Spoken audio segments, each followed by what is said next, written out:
Well, hello, everybody. This is Dielectric Media. We're doing a review of... The Amazing Spider-Man. I am Doug Slobodnik. I'm Frank Allen. And yes, I am the guest Baldwin.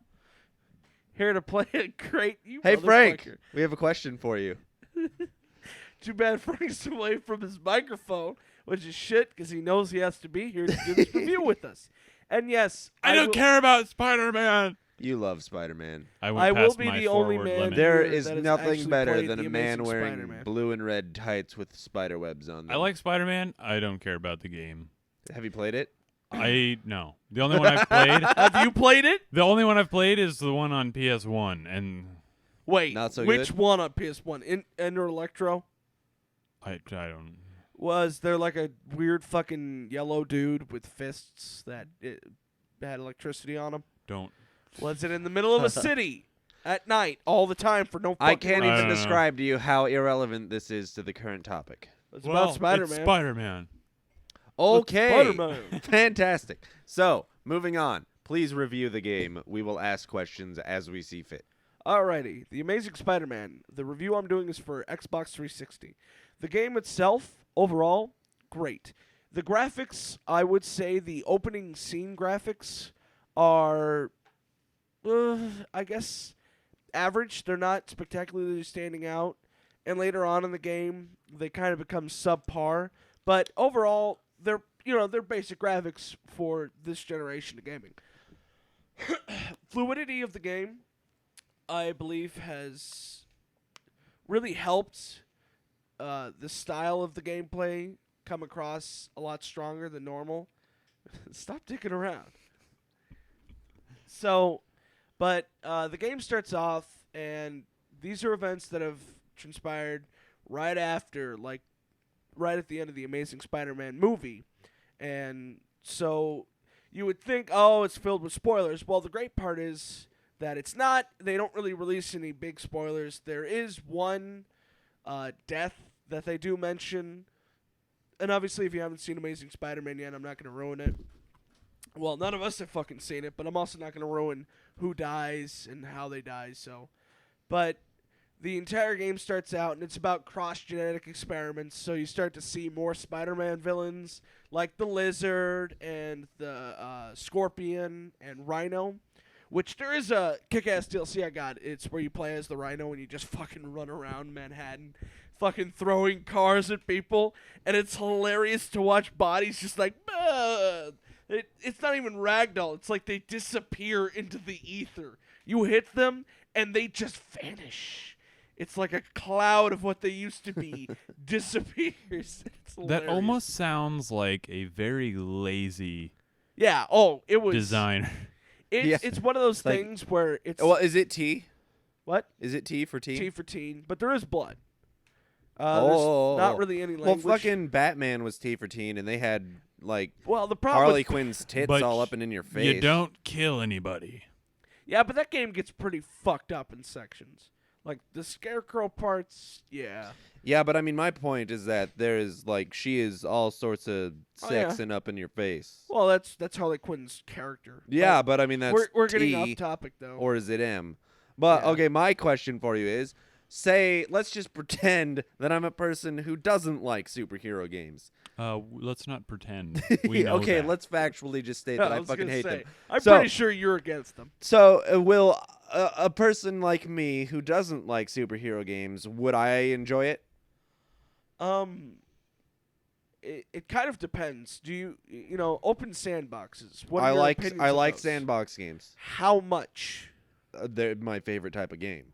are they really? Yes. Fallout Alright. 3, motherfuck, yes. Well, I'm talking more like in modern day society, open sandbox games, aka Grand Theft Auto. Grand Theft Auto, The newest one, would you give it like The let's newest say Grand out of Theft Auto? 5 being shit, 1 being God? well, the thing Where do for you Grand sit? Theft Auto for me is I don't play the game as Well, a game. I play it more as like a killing people for fun. like well- everyone else. Right. Well, I've never ever completed a Grand Theft Auto game. I've only done completing Grand enough Theft Auto games to is get all impossible. 3 of the islands done it. opened up, and then I'm Yeah. done. And then I'm doing When whatever you're I want going around to. the city, you're stealing cars. Are you having fun? Yeah. Okay, then that is the aspect of part of Amazing Spider-Man that you will enjoy. The missions kind of get repetitive. And So when it's I s- not going to be like the linearity of Batman Arkham Asylum. No. Well, I guess I shouldn't say no directly. So basically, I'd has- like it for like 3 hours while I'm roaming around doing shit, and then I'd Well, be bored and done. the problem is, yes, I have not completed it yet, but thanks to being sick, that's kind of become a pain in the ass. But the linearity, it flows quite well between being inside and then being outside. You know, just that's it. There's no there's side quests where you go inside labs or in sewers or other shit, and then there's car chases and taking people to specific spots because they're infected or they keep you going and they keep you moving from the next thing to the next thing, but there's never a penalty to stop and just fucking swing around the city, yeah. which is the biggest thing.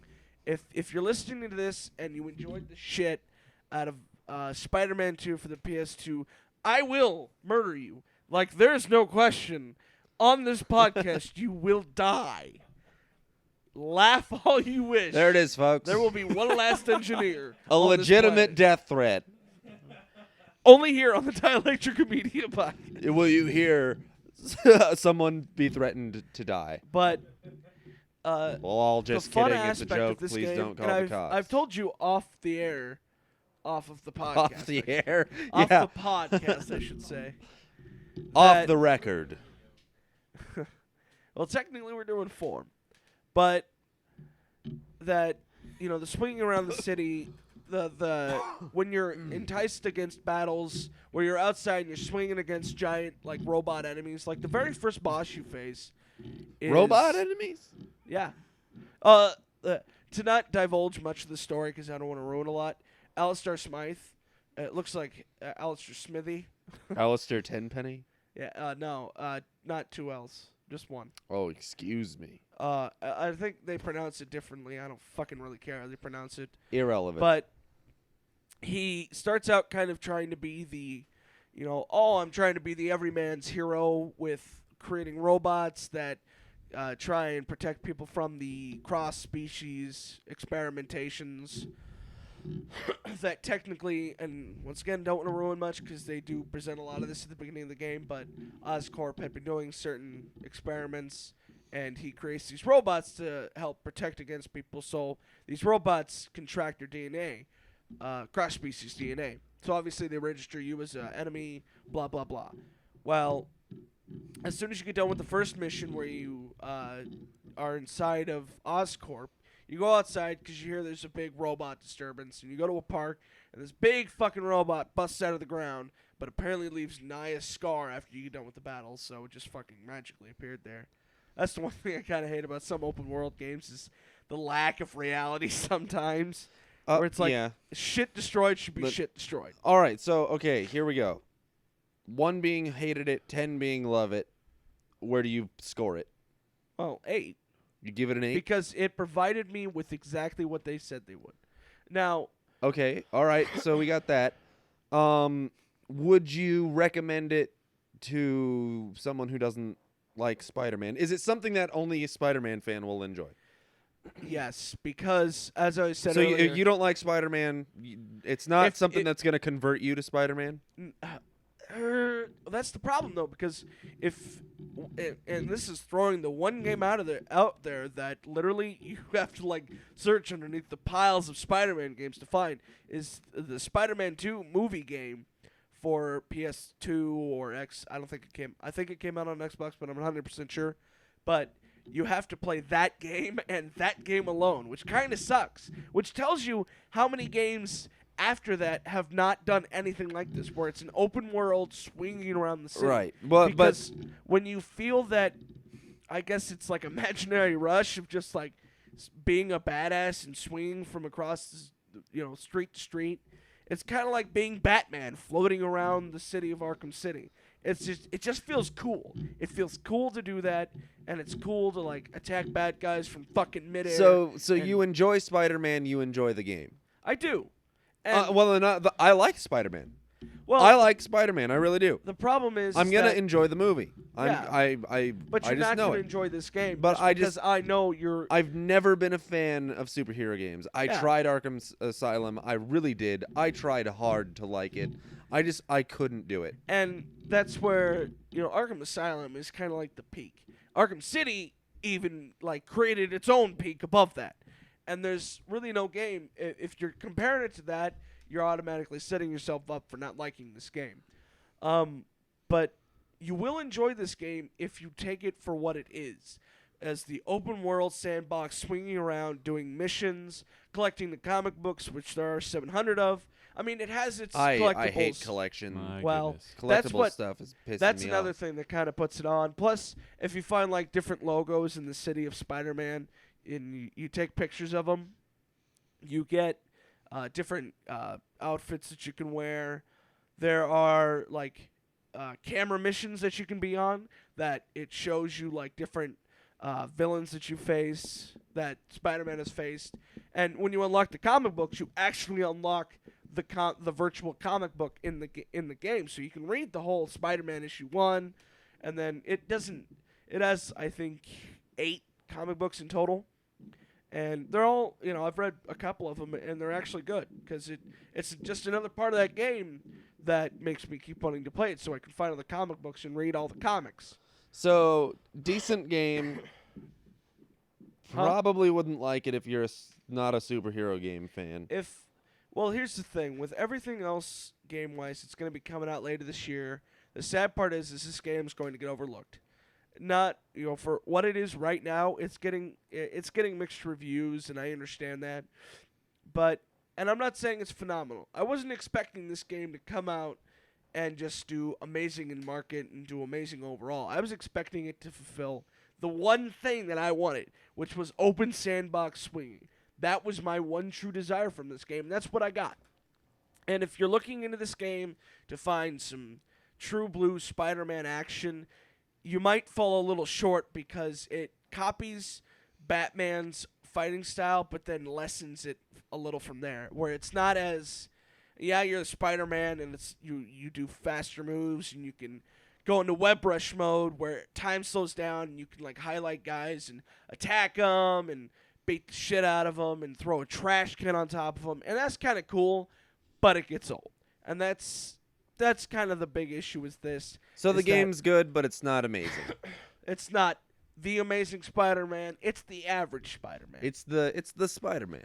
It's the average Spider-Man. Yeah, it fulfills. So you don't think you wasted your money, but you don't No. think you got like an amazing experience out of it. You got what the you wanted, reason- but you didn't get blown away. Yeah. Well, I wouldn't go as far as to say blown away, because that would, once again, that would say I was setting myself up for high expectations for this game. When once again I just said I expected one thing, and that was the web swinging. And to date, since Spider-Man, But you're 2, having fun with it. yeah. And to date, from Spider-Man 2, this is the only game that's actually provided you with the Spider-Man experience that isn't convoluted or badly misrepresented, because Phoenix has been in control of the Spider-Man games for I think 2 or 3 games now, and this is the only one that's actually done surprisingly well. And you don't And- think you're gonna get it, Frank, do you? No. No. That was a mighty no. The only But- game I'm looking forward to this year is Borderlands 2. See, exactly. I could care less about anything else. The latter half of this year and the beginning of next year is, you got a lot of big names. Yeah, I've got 2 games coming out: Borderlands 2 and BioShock Infinite. After Those are that, mine too. gives a fucks or none. Well, and you gotta try Resident Evil 6. You really do. Oh, I gotta. You Spider-Man. have- Spider-Man. On topic. I know, but just Well, saying. we're at Not- the end, pretty much. Not a podcast. But I mean, overall, if you're looking for a quick game and it's on sale, and you really want to enjoy web swinging, open sandbox fun, go get this game. So But- it's recommended if you like Spider-Man and sandbox stuff. Otherwise, stay away from it. Well, you're don't not stay gonna away like from it, but wait until it's in your $20 bin. Yeah. But All right right. now, well, if you can find a cheap we copy gotta of it, wrap go it for up. I'm Doug Schlotnick, I'm Frank Allen. And I'm your guest, Baldwin. and thank you very much.